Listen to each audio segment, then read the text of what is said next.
that were governed by very simple equations.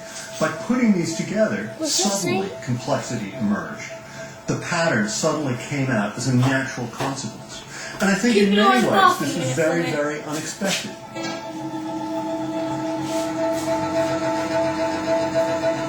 In essence, Turing's equations describe something quite familiar, but which no one had thought of in the context of biology before.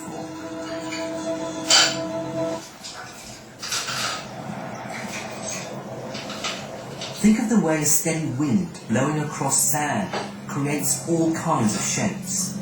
The grains self-organize into ripples, waves, and dunes. This happens even though the grains are virtually identical and have no knowledge of the shapes they become part of. Turing argued that in a very similar way, chemicals seeping across an embryo might cause its cells to self-organize into different organs.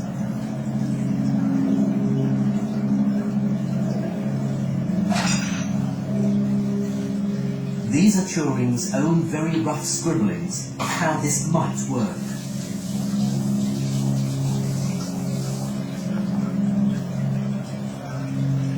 They show how a completely featureless chemical soup can evolve these strange blobs and patches. In his paper, he refined his sketches to show how his equations could spontaneously create markings similar to those on the skins of animals. You ain't got anything in it like that. Turing went around showing people pictures saying, doesn't this look a bit like the patterns on a cow? And everyone sort of thought, what is this man on about? But actually, he knew what he was doing.